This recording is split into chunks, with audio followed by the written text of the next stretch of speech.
Are we about live? it. I don't know. I honestly don't know if we're live right now or not. I'm sending off the tweet that says we're going live soon. Uh, tweet. That's our onesie piece Twitter if you haven't followed yet. I think yeah, that's everything that needs to be said. Could you use more hashtags, but Are we whatever. live? I honestly don't know.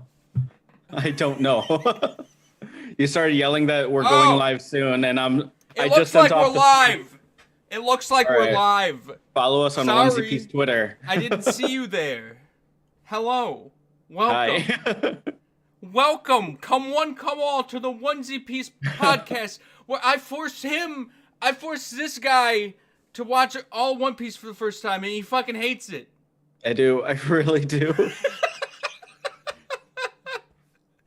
I don't hate it. I just would rather be watching almost anything else. Almost. Like I'm the really original not Superman. like with Christopher Reeves. Yeah. And like I love those. the Those are what 60s. got me. Yeah, those are what got me into Superman. They were good. No, I wasn't talking about that one, because those ones are good. You know what one I was talking about. I've been giving you shit a lot for that lately. I just can't get over it. You know, Talking about Man of Steel. Yeah, Man of Steel. Oh yeah, you do give me shit for that a lot. I just cannot figure it out. Why I like it? Yeah. Listen, okay, so I get it. Like, I will concede that as a package, it's not any Oscar-winning movie. Uh-huh. It's far from it. But at its core, at its essence, it's everything I love about Superman wrapped up in a nice little easy-to-consume capsule. And its message, its emotions, its videography, it's just so, I don't know, it's so nice and makes me feel good. It's bad. Wait! Oh no! Are we not live? Oh shit. No, we're live. I just got a message saying not enough disk space to continue recording. I guess I'm on a disk space? Oh yeah. I got 20 kilobytes. Oh, Hopefully that doesn't like break anything else. Nico, I'll get you the video. Don't worry. I'll get it for you. will you? Yeah, we'll just download it off Twitch and it'll have to do. Fair. Today we finished up Water 7, everybody. Did. It's out of the way. Last week you predicted that going into the second half it was just going to be A series of fights, one after the other. and then they would rescue Robin and it would end. Yeah, Not quite. I was pretty close. The fights weren't like the fights though, either. You know what I mean? I mean, it was literally laid out to them in a line of like, this is fight one, this is fight two, this yeah, is but fight it three. wasn't the fights. Like the end of the arc fights. Yeah, like the dudes who were clearly the powerhouses. Right. Like, No, we fought like a we're fucking saving that ramen for dude. later. Yeah. What'd you think My of God. the ramen guy? I'm actually gonna ask you a favor. Lay it on me. Can we just not address Ramen Guy? I want to talk at length about ramen guy. Ramen Guy is everything that I hate about anime, and I don't want to justify him. I don't want to with any acknowledgement. I just want to pretend he doesn't exist. Yeah, ramen guy. I hated Ramen Guy. He starts off with a bang by just shooting ramen noodles out of his nose and explaining that his nose hairs cut them into the noodles because they sit in there like a fishnet. Yeah. And then he forces Sanji to eat it. I don't remember him forcing Sanji to eat He it. attempts to force Sanji to eat it. Right. He's like, you better eat. So this is the chef on the ship, on the train. Yep. This Who is is what also- he's doing. Yeah, who is also like a trained like Cypher 5 member, just in case he has to fight someone off. So You never. Well, Sanji's kind of in a similar boat. In a I way. I wanted to skip this episode because I knew exactly what it was gonna be. It was just gonna be like two cook fighters facing off, and a lot of food puns, and that's what it was, But and I you- hated it. You get to see Sanji use knives I don't as care. opposed to feet, because the feet just don't work. But since he's in the kitchen, he's a chef. So the only time he'll ever break his rule is if he's not using swords, but kitchen knives. Yeah, if they have the criteria of we are in a kitchen and you are made of food, he's just like, well, I'm just cooking. What a convenient criteria of things to happen in this fight. I'm just so sick of Sanji. His cook bullshit. Just be a okay. You cook. You're good at cooking. That's great. You're the chef on board. No That's awesome. You. Be a There's pirate. No like he did be like a person. He did like nothing pervy this whole Get time, over and you're yourself. still not satisfied. I'm not, because he went from one terrible to the next. The cooking isn't even that bad. He's just. Why can't he just like fight like a normal ass person? Like I'm asking too much. No, I'm asking too much. To ruin his hands. He needs them for cooking. I need to. Was it not clear? I don't know what happened over the past couple of weeks, but I This was established in like episode 20. I know. I think it's stupid, but I need to just let the show be what it is. I need to lower my blood pressure. I liked Sanji in this arc because he was like he showed his smarts again, kinda. At the end of the episode, he says, "You committed 3 sins." He did say this, and I forget what they were. The first one was like, "Oh God, you called yourself a cook." Yes. You disrespected food in front of me. You wasted food. You wasted food. No, he doesn't say that. He totally says wasted. Not in the anime. Okay, he says something along the lines of you disrespected food in front of me. Okay. Which I remember that because I remember thinking like these are the stupidest lines of dialogue I've heard in a long time. And then the third one is what's the third one? I don't remember. I wish I could. Yeah, you disrespected food. And you're a piece of shit or something. No, it's you were like shit talking Robin or something like that. Oh yeah, I think you're right. So that lines up. Honestly, those 3 pretty much explain his character. Remember that show Fighting Foodons? How could I forget? I wish I could forget. That's what these like couple episodes with their fight was, and I hated that show. So I'm not surprised that you hated it. Shouldn't be. Make no mistake, this fight sucks. I'm not about to sit here and say Ramen Guy is like a art piece. It's a fan treasure. But he did catch me off guard.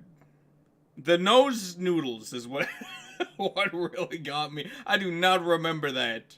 Why would they hire him as a cook? I don't know. It doesn't matter. We kind of skipped to the end there. A lot happened before all of this.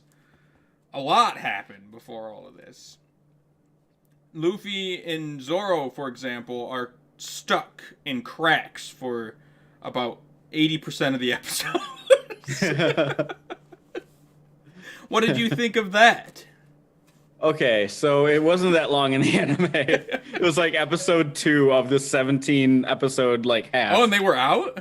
And they were out. Yeah, most of the episode was them just the manga, but... No, most of this arc was just them on a train trying to catch up to the other train. Well, okay, so that was... Yeah, so I mean, we have to go back though, because there are some key points. We got Frankie's backstory in that whole thing. Yeah, a lot of this arc was also flashbacks. Yeah. So Frankie's whole backstory, how he became a cyborg man, and his relationship with Iceberg. You look like you don't remember this at all. No, I'm just like trying to gather my thoughts because yes, I remember all of this. Yeah. Um, Just want to make sure we didn't somehow skip the episodes. They just didn't include this in the anime. They didn't give the backstory. So, yeah. Yeah. I mean, Last week, you came out guns blazing. You said Frankie is the fucking worst. How we feeling this week? I still hate Frankie in his current form. I thought he was like during the flashbacks. I was like, this Frankie's fine. Okay. Okay, like, so let me ask you this. Cyborg Frankie is fine. Yeah. Let me ask you this because it's a major like plot point with his name switch from Cuddy Flab or something like that. Cuddy Flab. I like that better. What is it? I think it's Cuddy Flam. Cuddy Flab. But I like Cuddy Flab. Which is still a weird name. What does Cuddy Flam mean? Anybody? It's a jumbled mix of consonants and vowels that the author pooped out when he needed to name this character. It pisses me off. Anyway. No surprise. Anyway, there. So it's a big plot point when he switches names from that to Frankie. But during these flashbacks, what the fuck? Hold on. News alert! News alert! I went on Urban Dictionary and Cuddy Flam, the top one is one who has been fully vaccinated for the COVID-19 virus. Oh no, never mind. Sorry, that's the vax hole. That's the word of the day. A Cuddy Flam is a vagina with razor-sharp stubble that cause serious serrations to your face and hands. What the fuck? So that's what Jesus Christ. That's what Frankie's all about. Sorry, I didn't mean to interrupt you. I apologize. Go on. I felt like that was urgent. No, thank you. Yes. I'm glad we all know this now. That needed to be shared. Uh-huh. Okay. Where the hell was I going? Oh God, I don't even remember. We were talking about Cuddy Flam, and you said you hated it, and then I think you were just talking about the backstory. Oh yeah, so it's supposed to be this plot point where he switches identities, right, from Cuddy Flam to Frankie. Yeah. But in this all the flashback sequences, nobody called him Cuddy Flam. Everyone just always called him Frankie. Well, and then shit happens, and then Iceberg's like, you can never go by Cuddy Flam again. You must only go by Frankie, and also leave this island. I think Tom and Iceberg called him Frankie as like a nickname, but like his legal name is Cuddy Flam or something. So like the government documents all say Cuddy Flam, but only his close acquaintances knew him by Frankie. Because even during this, because even during the scene where like all of his ships are hijacked and they're bombarding the town, the flags say Frankie. Yeah, they do, don't they? Yeah. They're like I admit that he wasn't it wasn't the best name switch, but it seems to have worked well enough. You'd think him looking like a cyborg, he'd look a little different. Right. But he looks exactly at least change his shirt or something. Anybody with half a brain could figure out that this guy is Cuddy Flam. And it's exactly the same. I assume this is how the government found out, but it's never explicitly said. But when he comes back, like 2 years later after everybody thinks he's dead, he tells the secretary girl, who is a part of CP9. Yeah. He visits Iceberg and it's like, tell him Cuddy Flam's here. Yeah. And then she's like, it's Cuddy Flam. And so they never say that's how they figured it out. But they never say how they figured it out either, so I'm just led to believe that must be how. But this was the worst secret identity mission ever. He returns and instantly gives himself away. But he doesn't. I think it still took him a couple years. So, there's that. Because they needed to wait for the Straw Hats to get there for anything to happen. Yeah, exactly, precisely. So, I don't know. I gotta figure out the timeline on Water 7 yet. I'll get back to you. We'll see how. I want to know your thoughts on this arc. On my thoughts? Mm-hmm. You know my thoughts. This was just like them fighting as a bridge into this next arc. I think it's definitely a bridge into the next arc. I think I liked the first half of Water 7 a lot more. Me too. For sure.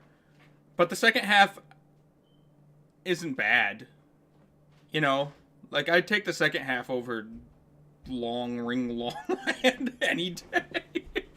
That's true. I'd watch it 1,000 times over that shit. So that's true. I'm wondering, like if we were to take Ramen Guy out, I wonder how I'd feel about it. I bet you'd like it a lot more. That's your laser focus this week. Yeah. Ramen Guy. What do you? Because like nothing else is too. Honestly, it was still a pretty serious tone. It was for the most part. I mean, it was less serious than the first half, but it was still just their cookie cutter like format. It still felt more serious than like. I feel like some of the previous arcs.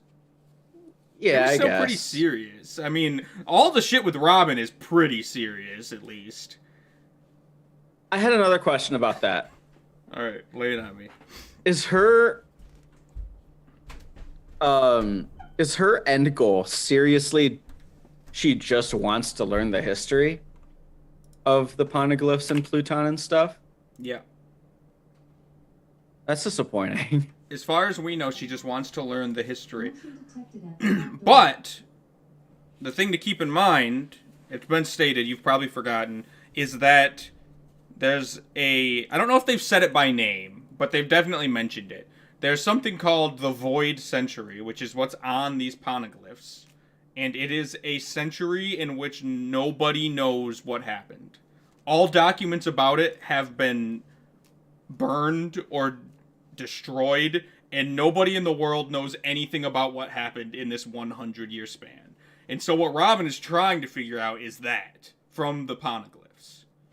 So it's a little does more she need interesting. anything? Does she need anything from it, or is she just a curious person? To our knowledge thus far, at least, she is just a curious historian who wants to know what happened in those 1,000 years. 1,000 or 100? 100, Okay. Sorry. All right. I'm a little disappointed in that. Why? I don't know. I just like it when character motivations are driven by need as opposed to want. We've discussed this before. Many a time. Yeah. So, basically, don't follow your dreams, because that's just something you want. I mean, you heard it here first, folks. No, I'm saying follow your dreams by all means. I'm just saying that does a compelling story that does not make. I disagree, because regardless of what her motivations are, as it goes along, she's learning about all these secrets that nobody's supposed to know. But there's no consequence if she fails. She just didn't get it. With a motivation driven by need, there's usually like a consequence to failing. Like, okay, let's take Man of Steel, for example. Here we go. All right. Let's look at this from the perspective of General Zod. His character motivation is to return Krypton and rebuild it from the ashes of Earth, right? Yes.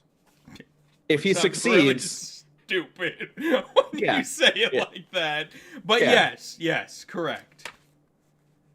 He doesn't just want to restore Krypton.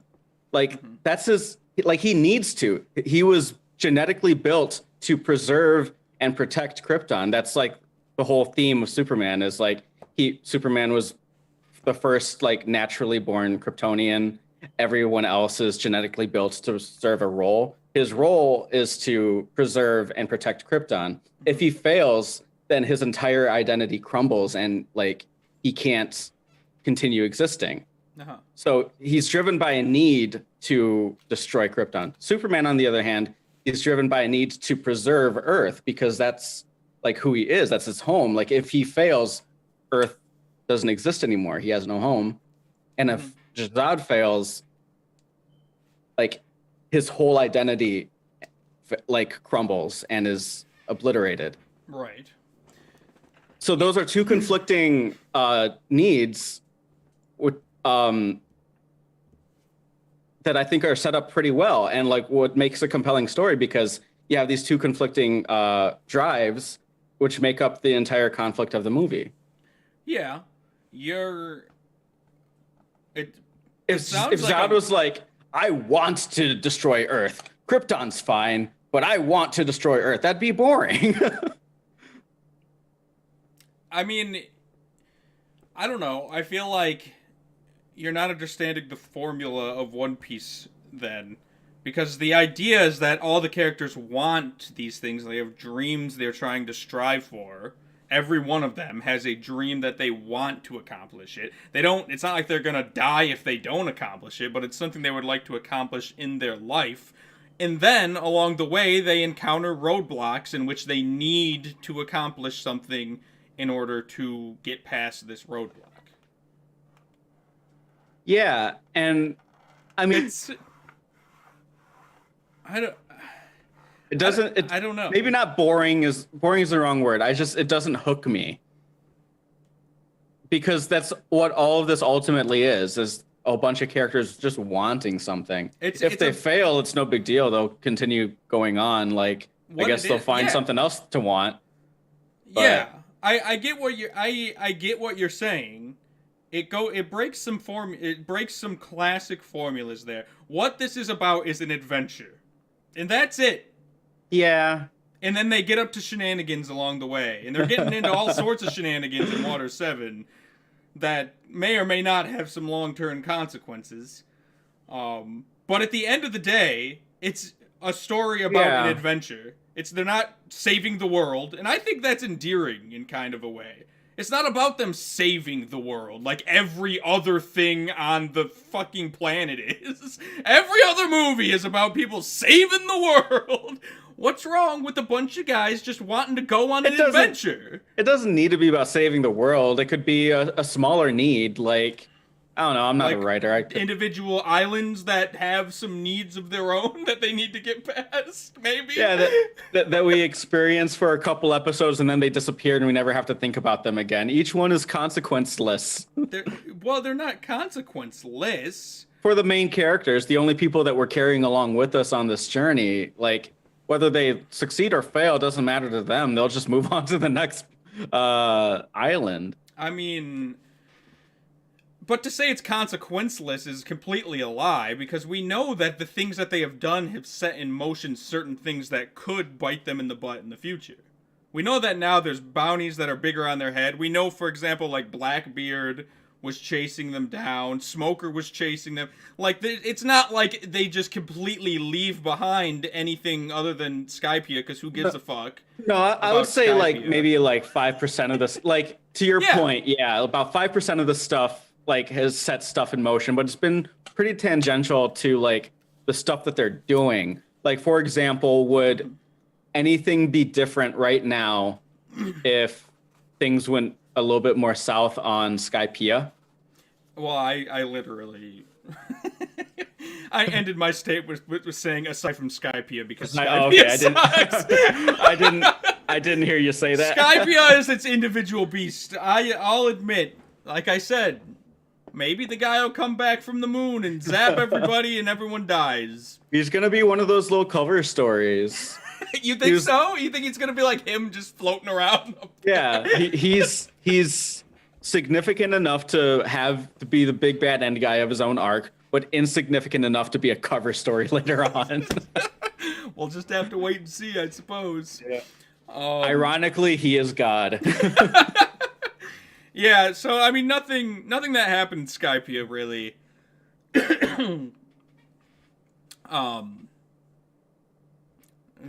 has at least done nothing yet. But I mean, Alabasta was very detrimental in a way, because Robin joined the crew there, and all of Alabasta led up to her joining the crew, and all of this arc happened because she's on the crew.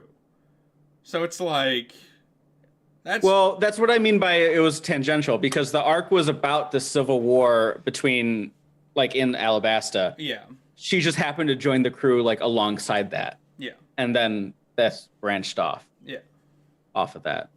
But it wasn't about her joining the crew. No, it wasn't about that, but it didn't need to be. It just happened to happen. It's like during that time. The puzzle pieces fall into place and they just go with them.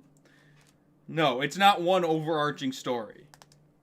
That like, well, I mean, it is and it isn't, right? You have the individual island stories that are like big pieces to the puzzle, but kind of like you said, 5 to 10% of the stuff usually carries over to some extent, or a reoccurring character, or something along those lines that just kind of. Yeah, I'm still just waiting for like. Because the thing that's hooked me the most, as far as like an overarching thing that makes me want to continue, like with the story in general, is like this missing history kind of stuff. Mm-hmm. The poneglyphs, the Pluton, the missing century, and all that. Mm-hmm. Like that's what interests me. I don't care if Luffy gets the One Piece. I give no shit. So what's he gonna do with it? Nothing. What if the One Piece is the Pluton?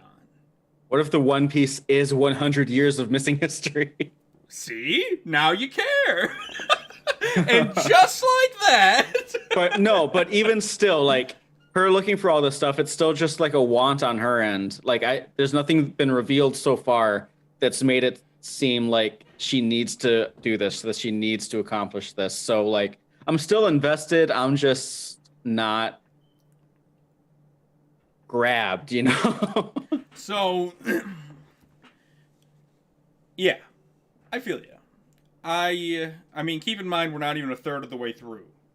I know. I'm aware. Take that whatever direction you want, but we're, you know, that's like watching the first. It comes back to like the rule of big numbers. Like, yeah, we're not a third of the way through. That's nothing. But with the amount of numbers we're working with, like that's still a lot of something. I know. It's a slow pace. Yeah, I mean, there's no doubt about it.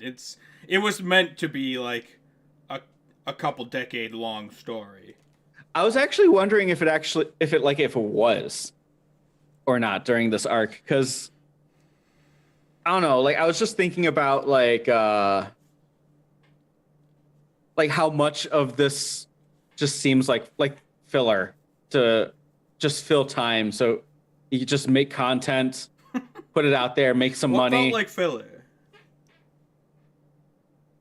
Almost everything since entering the Grand Line. How has this all felt like filler? No, because only 5 or 10% of it actually like carries on. Like the rest of it's just killing time, and, like learning about the world and characters and interactions and stuff. So wouldn't any like technical filler just continue doing that?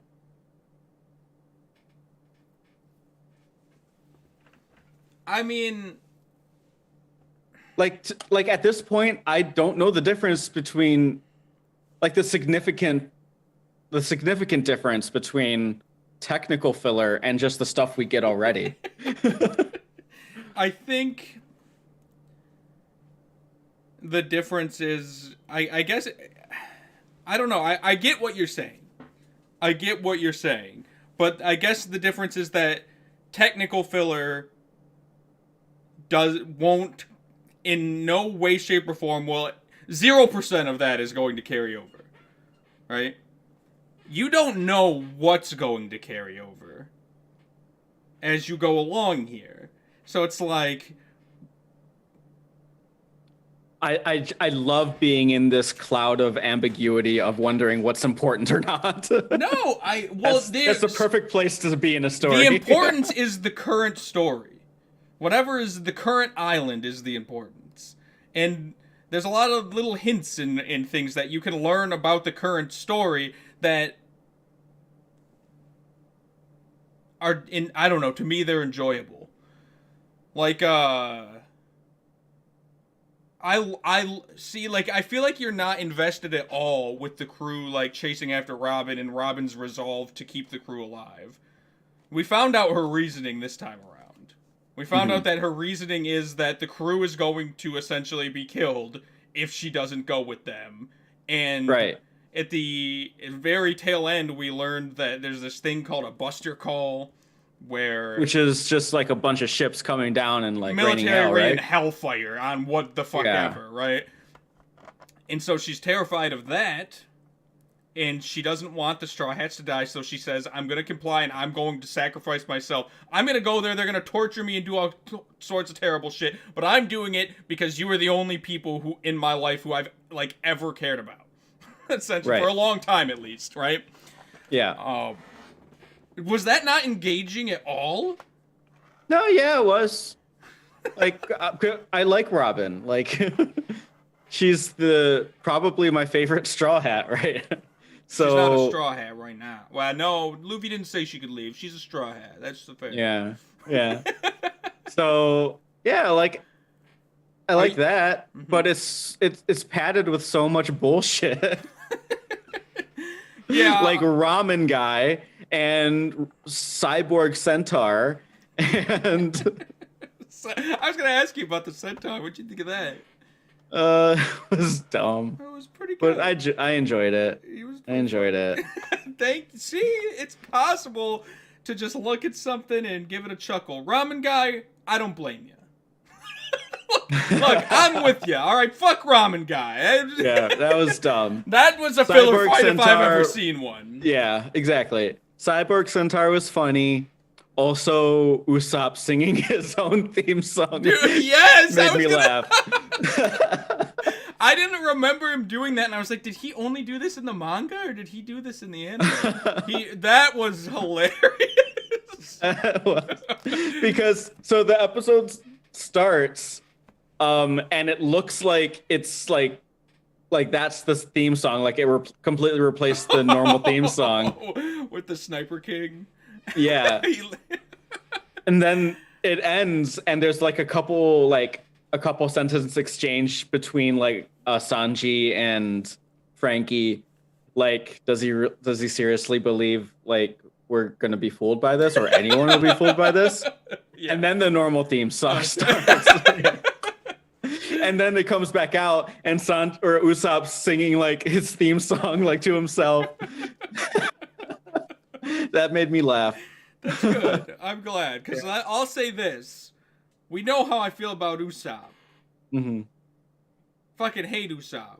You do. I love Sniper King. I'm a Sniper King fanboy. Count me in. Is this someone who like reoccurs? Like We'll just have to watch and find is this out. his Quail Man? Is This this is Quail Man. Maybe so. We'll just have to wait and see.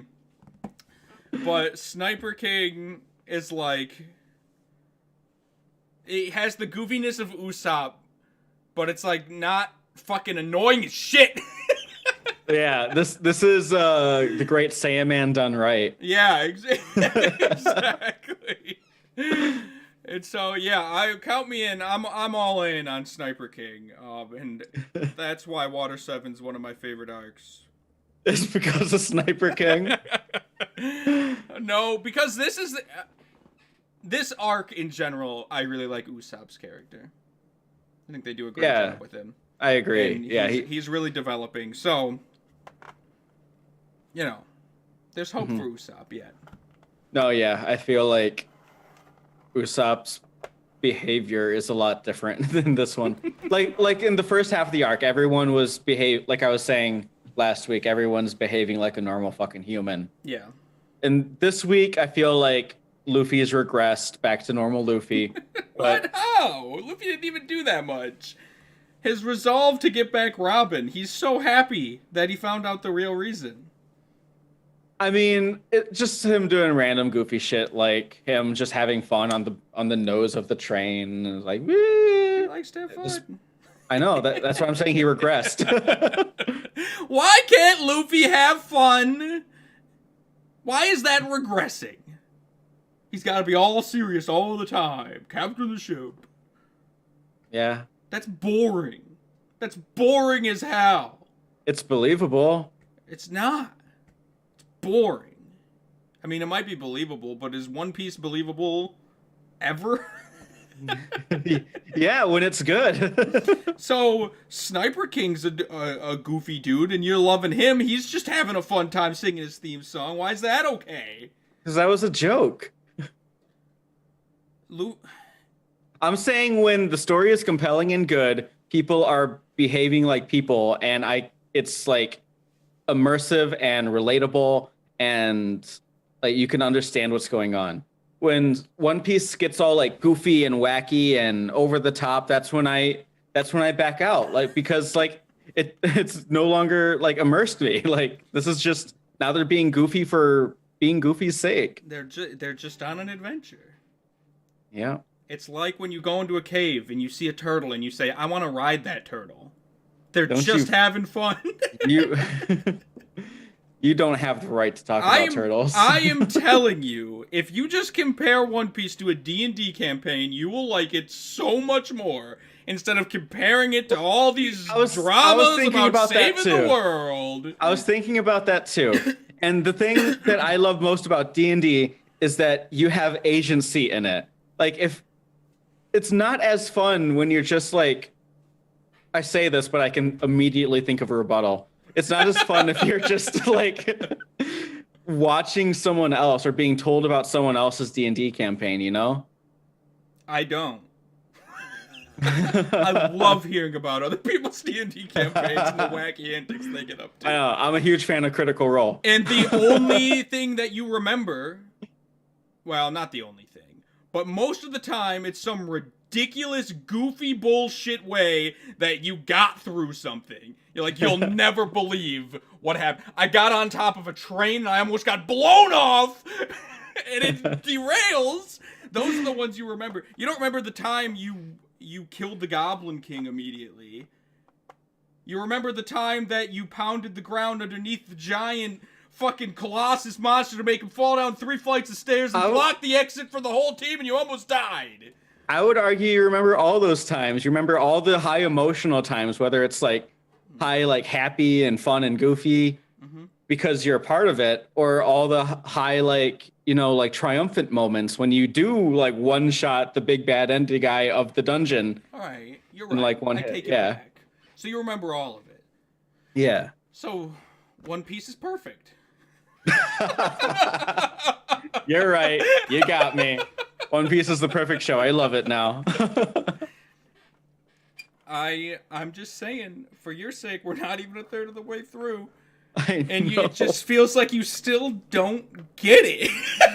I don't. Every week you go in expecting some serious drama, something stupid happens, and then for the next 3 episodes, all you can think about is that stupid thing that happened 3 episodes ago. I wouldn't say that I'm expecting some serious drama. I'm expecting just something to immerse me. And what I think One Piece can do that would immerse me is just human behavior, like something that I can relate to. And it doesn't quite do that often. So I would say that this arc, it does it all the time. I would say this arc, it has shown a lot of that, especially in the first half. Especially in the first half, but Frankie's backstory. We've been off the rails today. I feel like we've talked about a lot, and a little of it has been the arc. Frankie's backstory. Frankie's backstory had a lot of it in it. Had a lot of, very human emotion and, like, him kind of learning, like, he just wanted to build his ships, but there's consequences that he didn't foresee that happened, and it was all very on the nose, but I forget. I agree. It was all very on the nose, but it was, I mean, I guess out of all the backstories we've got so far, it's been a bit since we've gotten a backstory. That's true, yeah. Does this mean Frankie will be on the crew? Was the last one we got Chopper? Yeah, because we never really got anything for Robin. No, yeah. So, I don't know if that's what it means. Unless you count the Acorn Head guy from Skypiea. Acorn Head? Yeah, the liar. Oh, yeah. I guess I count that. I count it, sure. Right. It was like Skypiea backstory. Skypiea doesn't count, though. Yeah, Skypiea as a whole. Yeah. we try to ignore it. um, I don't know. What do you think? What do I think Yeah. of like his backstory and stuff? What do you think of his backstory? You just said, does this mean Frankie's going to be on the crew? Do you think What would No. you think if Frankie did join the crew? He's a lot. So like, It would throw off the balance. It would throw it back into like the fun mode that you hate.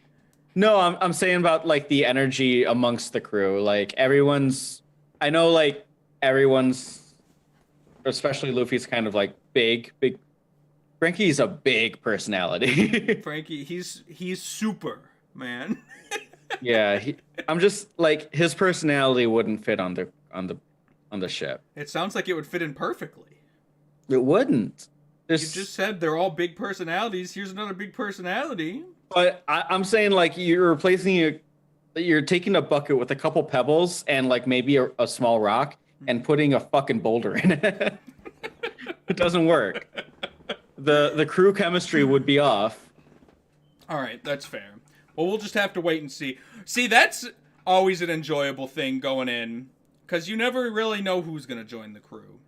I feel like it's getting crowded. Like, It is getting I don't crowded. know.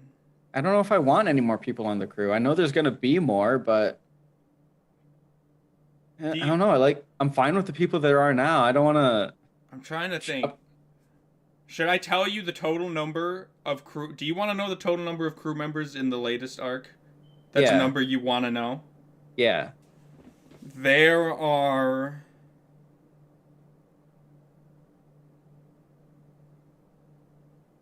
3 more. 3 more. Additional. Man. That's too many people, man. It's too many people.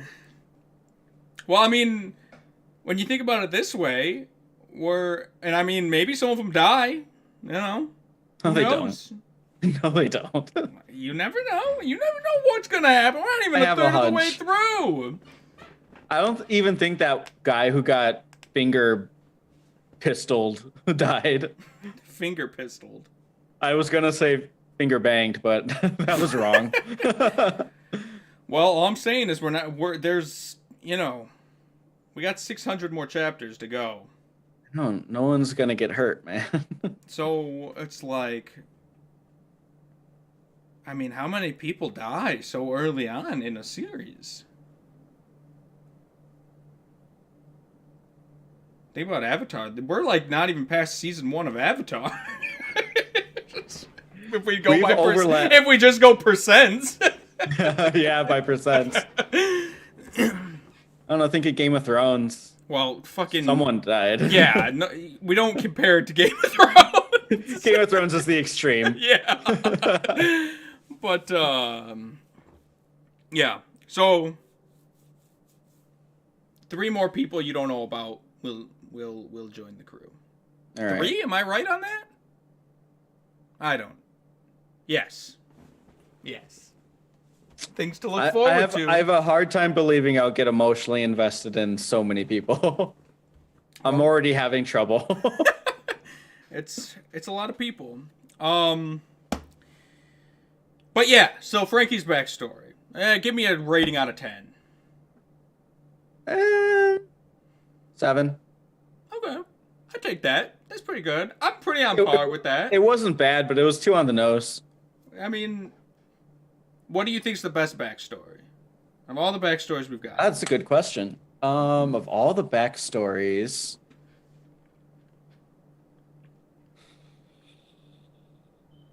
let's see, backstories that we've had. Motion detected at the front door. Sanji, Nami, Chopper, Frankie. Is that everybody? I guess Skypiea guy. We'll throw him in the mix. Zoro had a little bit. BV. Vivi had a backstory. Oh yeah, she did have a back. Yep, she had a little backstory. I mean, we did get Zoro had a very slight one. I mean, Luffy in the start, you get his backstory there. Yeah. I'd say Vivi. You think Vivi's your favorite? Yeah. More than Nami, huh? Yeah. I mean, Nami's backstory was good, but it was contained. Um, like it it came up in one arc, and then at that point, like very early on in the series, like it's just, now she's part of the crew, gonna do whatever. Vivi's backstory, while it was contained in the entire Alabasta arc, had everything to do with the Alabasta arc. Like it drove her motivations and her goals, and had a very need effect on. So we have Nami, we have her backstory, and we have her arc. It's like arc 3 or 4 in the entire series. Yeah. We get to that point, her backstory becomes relevant, and we then enter her arc. We complete that, and then that's it. From this point on, her backstory doesn't much matter. All that matters now is that she's part of the Straw Hats. She's got a couple set of skills that she uses on the crew, and that's it. Vivi's backstory played into everything that happened in her arc, and like in her entire time on the show. Like it was always relevant. If we take Nami now, her backstory isn't all that relevant. She's just Nami now. So, I guess would the difference be that Vivi didn't join the crew? If Vivi had joined the crew, would you feel like her backstory is no longer relevant? Yeah. Interesting. Okay. She had a complete story, and I respect that. I appreciate that. No, that's fair. I'm not disagreeing. You could take the Alabasta arc and flush it out into its own show, and it could stand alone. Wow. That's some high praise for the Alabasta arc. I mean, I'm just saying it had a beginning, a middle, and end. That's fair. That's fair. Everyone else who has had a backstory has had a beginning, middle, end, and keeps going and going and going. Dig says... It's extended. Wait, what? What? Say that one more time? No, everyone else who has that backstory has had a beginning, middle, and end for the most part, but then it just keeps getting extended and added on. Because they're still alive and you see them every day. Yeah, but yeah. I mean, you're doing... I don't know. I don't see how a backstory could function any other way for main characters. I mean, ideally, or at least how I would have it, not saying like pieces of it come in every once in a while? Yeah. Is that what you're saying? Yeah. Because they gave you all the backstory, and then it was over. You would rather it get sprinkled in every once in a while, like a little mystery. Yeah. Yeah, exactly. I feel like that's kind of what they've been doing with Robin. Yeah. Which would explain why you like it so much. Yeah. Yeah. They'll give you like a little hint, like, oh, she got this bounty when she was young. Oh, there's a, it keeps you wanting more. Yeah, for sure. Yeah. For sure. There's no more to want with like Nami's backstory. It was good, but there's no more to want. We got it all. We got it all. And folks. now at this point, anything that comes next, we're gonna have like a Zoro situation where like we're in a predicament, and here's this extra little piece of flavor that provides exactly the answer they need to get out of the situation they're in right now, with the whole like cutting steel bullshit. Yeah, but I mean... Everything else is just convenience, like Deus Ex Machina. At least, he's reused the cutting steel a lot. At least it wasn't a, like, one-and-done kind of thing. They've been like, he learned it. They used it in this one to cut a train in half. That was so dumb. That was such a dumb moment. So they basically just combined their powers to release a Kamehameha at this train, right? Wait. Are we thinking of two different things? There was a wave coming where Luffy and him, like, did that, and they blasted the wave. Right. There was two different things, but then the train, at least in the manga, he just cut it himself. Yeah. You're right. So, but yeah, it was very Kamehameha-like, the wave. They just blasted through. Yeah. But hey, that's how it works. I guess. Oh shit. All right. I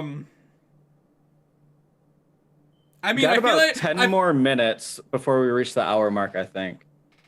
Oh yeah, because we started a little late today. We Yeah, started a little. we got 8 minutes. We got 8 minutes. So, I'm trying to think like what we've covered a lot of topics about this arc, but we didn't do it in the streamlined way we usually do, where we kind of pick pieces, which I'm fine with.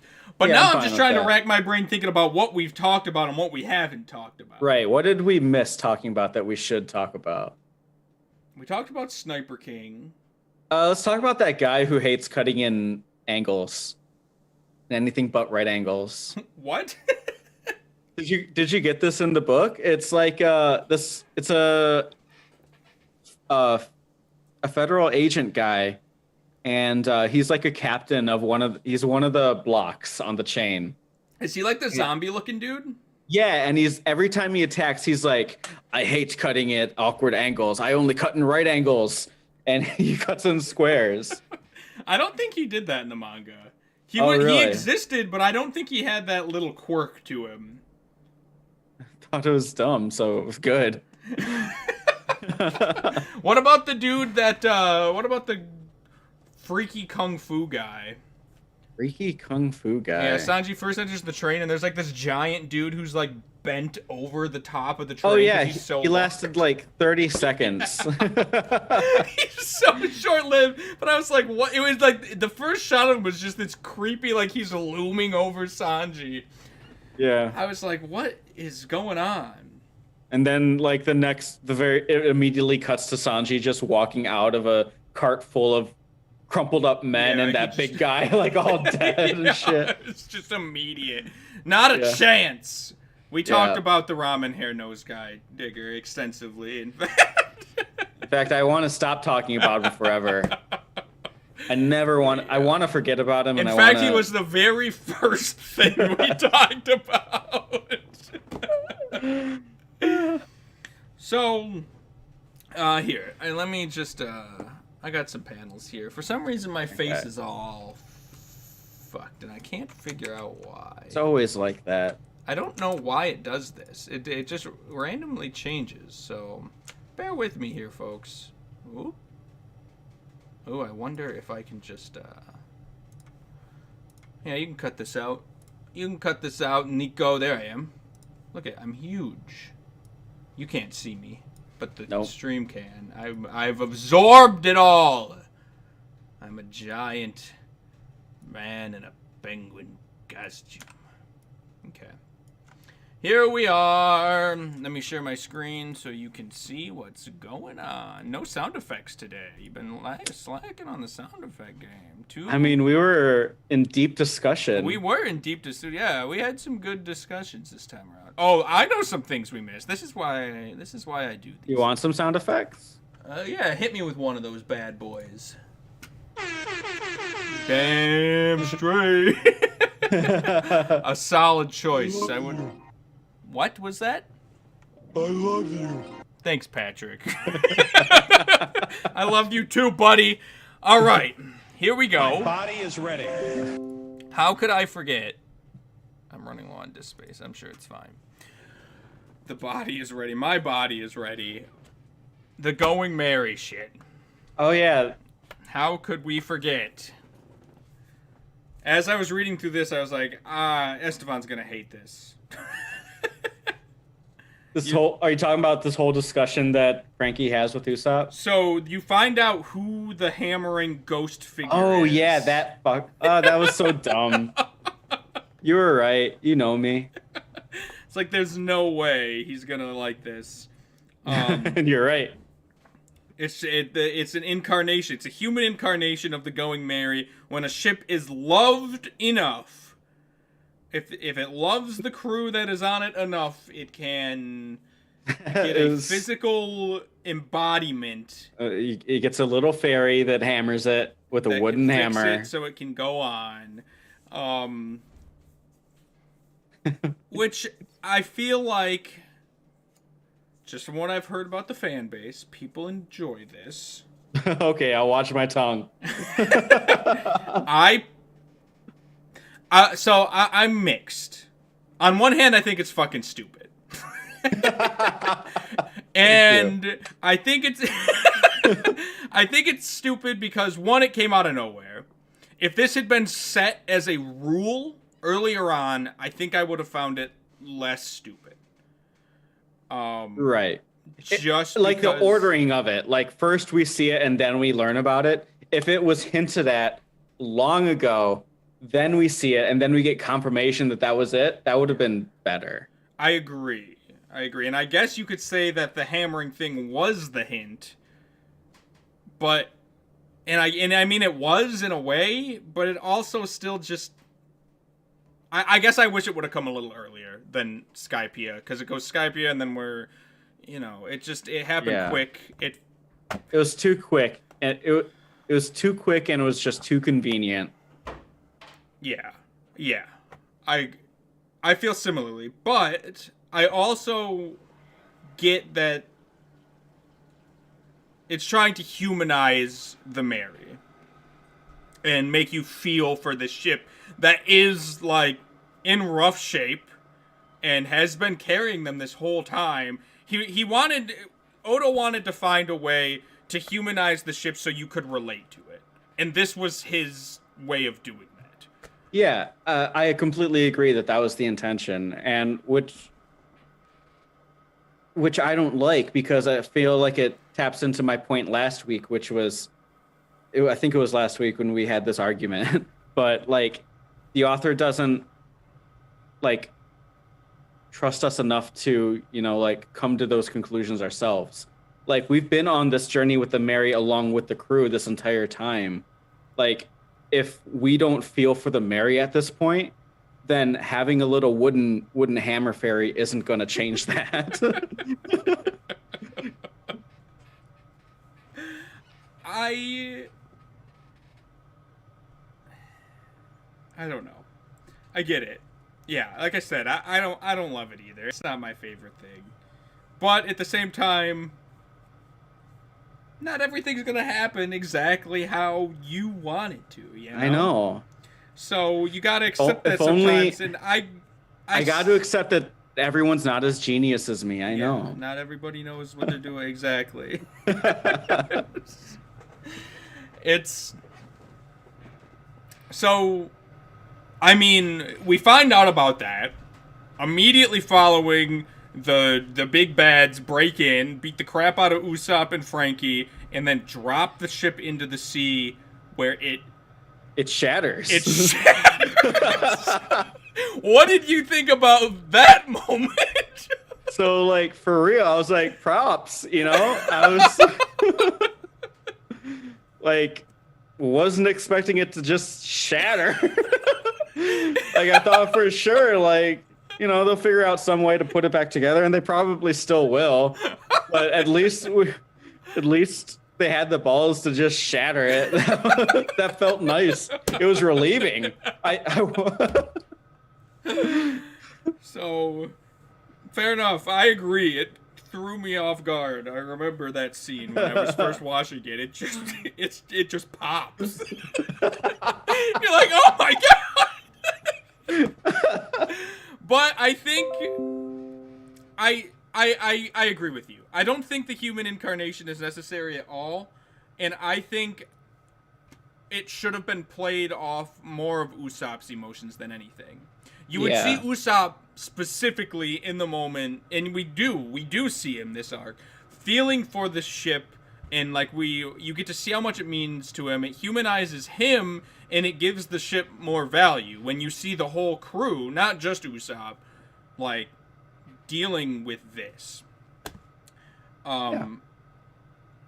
So the ship doesn't need to have a human soul embodiment for us to feel sad about it shattering as it falls.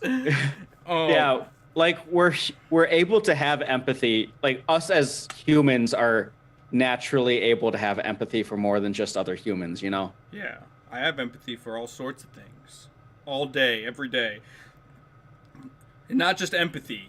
Sometimes you see a little fork or something, like a little tiny fork, and you're like, "Oh, that fork is cute." I know, right? Like, man, I love that fork. I know, like, very specifically what you're going at there. Yeah, it's like some stupid inanimate thing that you see every single day and don't pay any heed to, but you see it in a specific context. You're like, Yeah. ooh. It's like part of our nature to personify and like empathize with inanimate objects, and it makes no sense, and I don't get it. But you know, you can't help it. You can't. You simply cannot. So you definitely. So all right. There it is. The claw, and it's the hardest thing to say. I don't even know how to say it. Klabal Turman. Yeah, he even gave it a stupid name to go along with it. Yeah, they give it the name drop. So yeah, whatever. Yeah. This is where we find out Robin's actual plan, which we talked about, and we find out a little bit about O'Hara, which they don't really say anything beyond. They name drop it, and that's all we get. So there's another sprinkle, just a little bit of a little sprinkle, but we find out her true intentions. And did I do a screenshot of it? Yeah, of her just saying, I'm going to sacrifice myself because I care about the Straw Hats. Yeah. And the only reason the government wasn't able to catch me up till this point is because I didn't ever have that. So I was able to just leave whatever group I was in behind when the going got rough, and I had no remorse about it because I didn't feel for the people anyway. But the Straw Hats have you know, I actually care about them, so I'm willing to do this for them. And he says, like, don't you care about the world? Because with her, they're going to torture her, they're going to get the information about the Pluton, they're going to find it, they're going to destroy the world. And she's like, no. She's straight up like, I don't give a shit about the world, I only care about the Straw Hats.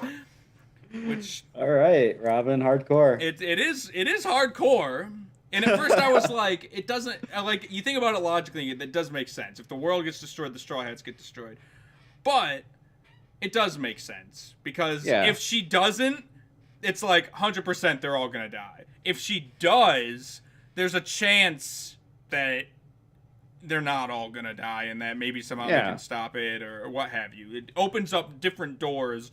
Whereas if she just stayed with the Straw Hats, they would just get nuked by all these warships immediately. And I think, like, everyone has, you know, like a group or a person that they'd sacrifice the world for. So it's a very real feeling. For sure. And it's nice to see that emotion from Robin because you don't really get it. You don't really see this kind of emotion from anybody in this show. So, but Robin specifically has been very cold and calculating always. She's very walled off most of the time. But I think that is like the allure of her and all that. And so Nami finds out about this and see, I thought this was another powerful moment. No hesitation whatsoever. She says, well, shit, we gotta go save her. Yeah. Like, she's a crewmate. They care about her just as much as she cares about them. And so it's this beautiful it's not even a collision. question. Yeah, exactly. And she's like, I gotta go find Luffy and the crew because we're going to get her. Like, no questions asked. She knows that the crew won't disagree either. There's no question to be had. It's a crewmate. They love her. They gotta save her, no matter what the cost might be. Which, again, a very humanizing moment that I genuinely enjoyed. Mm-hmm. Stop telling me I'm low on disk space. Big Daddy. Yeah, that's the name of my hard drive. Was that the D drive? Yeah, Big Daddy D. Oh, man. Wait, hold on. Oh, thank you. I'll be here all night. Yes. I like that you have two different... Was that the same soundbite or two different laughters? No, it was the same. Oh, it just kind of died out and then picked up a little bit there at the end. Mm-hmm. Gotcha. And then... I just thought this was a nice moment. She's sitting on the train leaving. Chugga. Chugga. Chugga.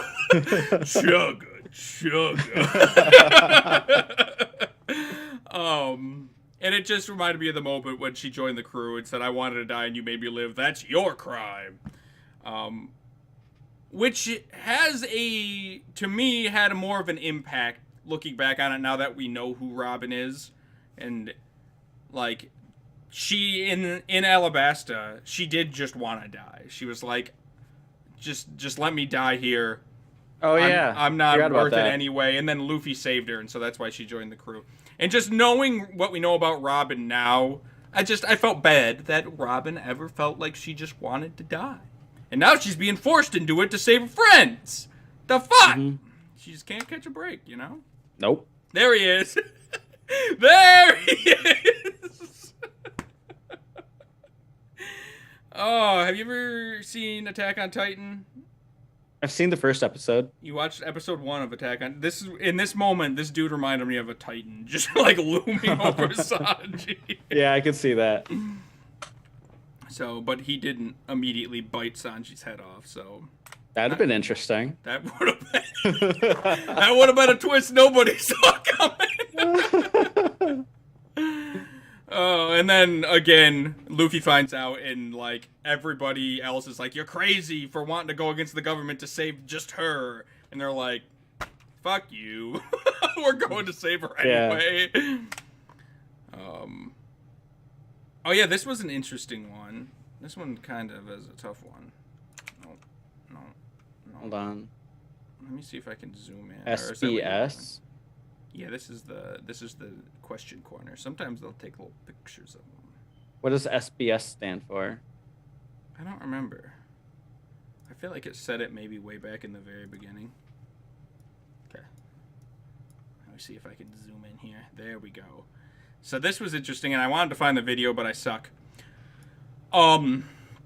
So in the Tom flashback, the Frankie flashback with Tom, and they build the train, and then there's like one moment where there's a bunch of people like coming in on the train. They've been riding it, and they're coming to Water 7, and they're all happy and smiling and all this shit. And you see these two girls, and I saw them, and I was like, they look weirdly familiar, but I don't know why they would.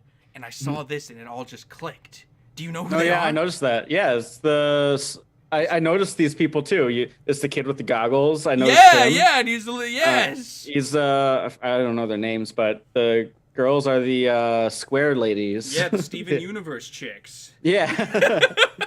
Yeah, I noticed this in the flashback. And then you have this little thing. I didn't notice him. Yeah, he's No. kind of a lesser one, it looks like. But Oda might be bullshitting us with this guy. I don't know. It's hard to say. But these two are 100%. Oh yeah. And for I sure. just thought, that was It was cool a fun little thing. detail. I'm glad you noticed it. Because it is a fun little detail. See, this was, to me, Luffy being a captain, which you're always saying he isn't. You know, he's basically like, "Hey, Sanji, just fucking give him hell because, let's be real, it doesn't matter what I say, you're gonna do it anyway." Yeah. And it was just Luffy understanding, and Zoro's like, "You can't just let him do that." And Luffy's like, "Zoro, dude, if you were in the same situation, you wouldn't let me tell you what to do. Like, you would just go off the wall." It's Luffy behaving like a person. It's wild. Yeah, exactly. So this is immediately following him having a little bit of fun riding on a train. God forbid the captain have a little bit of enjoyment with his life as he I don't goes think he's out. ridden the train yet. They're on the train. They're on top of it right now. Look it. Oh, wait. No, Sanji's on top of the train. I but want to say they're Luffy's in the train, inside. but maybe not. Yeah, I can't remember. Luffy's... It doesn't matter. There it is. I did enjoy this, even in the manga. It really is a good time of him just singing his theme song, and then the next moment, where is it? "Don't you two have any questions for me since we've never met? Like where Sniper Island is? The answer is that it's in your heart." Crack me up, Sniper King waifu for me, 100%. Sniper King is 100%. best girl. Sniper King is best girl.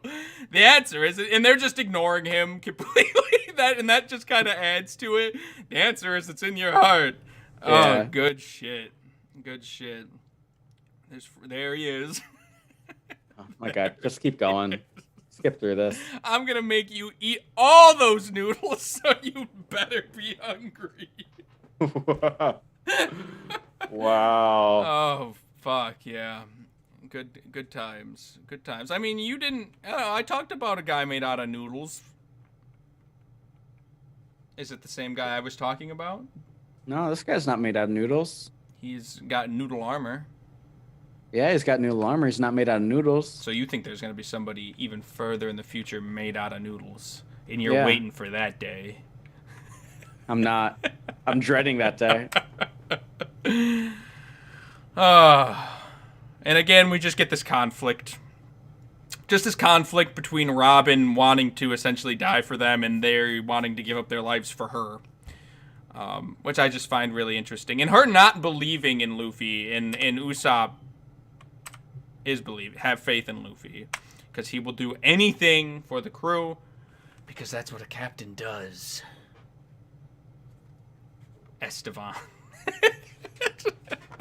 Maybe not a pirate captain. I expect them to be a bit more heartless. Wrong. Incorrect. If we determined this on episode 1.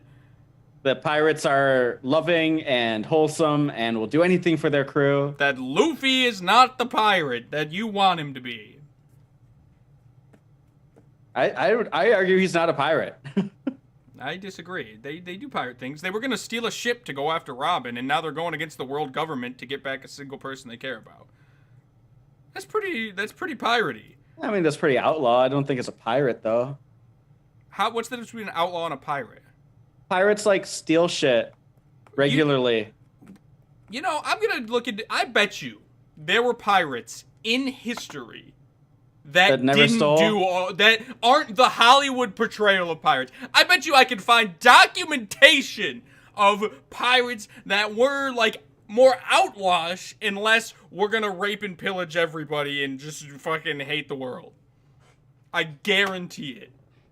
I'd love to see that. I'm gonna find it. You've been watching too many Hollywood movie pirates. I like that Usopp just grabs Robin. I'm sorry, Sniper King. Yeah. She clearly doesn't want to come. And so Usopp just throws out a smoke bomb and then grabs her anyway and says, Nico Robin is ours. Which is just funny. Have faith in Luffy. Again, Oda just so good at drawing facial expressions. Like, you can just tell, you can see the conflict in Robin here. Not on Usopp, though. Well, a little harder to tell. It's stone-faced Usopp, they call him.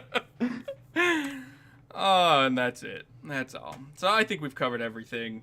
Anything else you can think of before we do our digger question of the day? Ooh, we have a digger question? We do have a digger question. Let's just get into it. All right. Let's Already a little over, so let's just do it. I hope it can play, even though I have 20 kilobytes. I don't see why it wouldn't be able to play. But, we're gonna find out real quick here.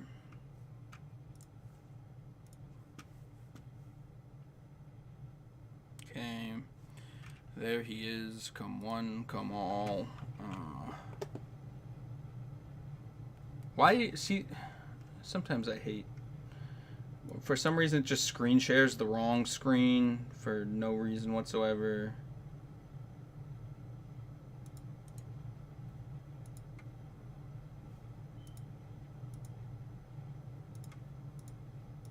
Where is it? There it is. There he is. Miss America. Let me make sure that my audio is on. Share sound. Yes, we're running low on disk space. All right, Dig. Lay it on us. You know, ever since One Piece made the transition to HD for you, I've been kind of feeling like doing a transition of my own. So with that in mind, say goodbye to 1080p and hello to 4K. It looks the same. This is not the first. This is not the second. Wait, hold on. But the third. Hold on. I love it. I absolutely.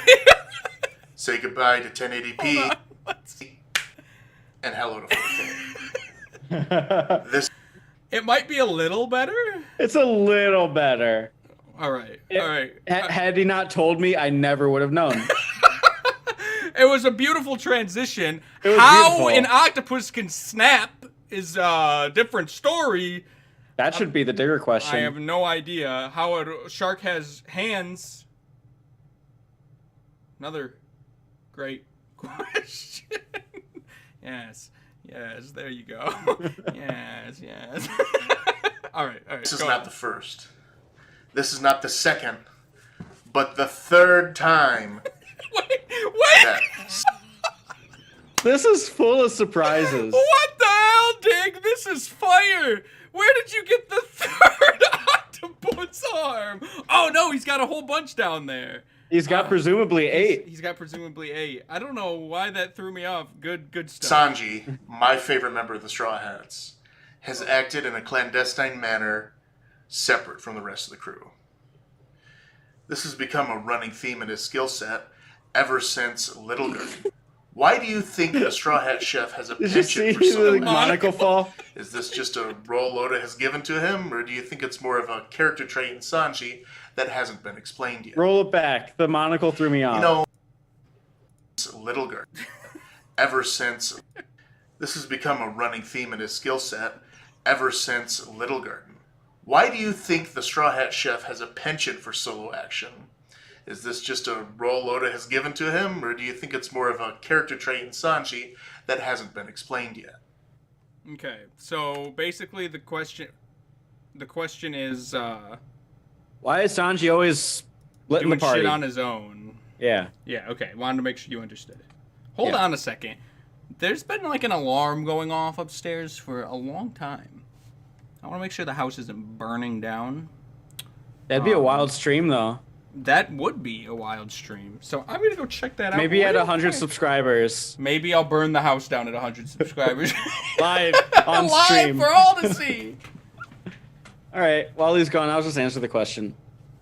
I think it is just a role that he's been given. It's a character. It's definitely like a character trait. He prefers to be in the shadows. I believe him to be kind of like the rogue of the crew. Because it's something that he has done a couple times in the past where he just splits off and he's able to be an advantage to the crew from like away from them. And I don't think it's anything bad. I'm not trying to say anything bad about it, but I think it's just like his role. And if there is like anything deeper to it that gets later expanded on, like cool, I'm down for that. But overall, I think it's, not everyone can be there at once, and it's something that's been serving the plot for quite a bit, so I'm fine with it. It's cool. Answering the question. Yep. I'm sure it was great. All right. We good? We good. Everybody at home, thank you for watching. Any last remarks? Since we're here, we're going into the next arc called Ennie's Lobby.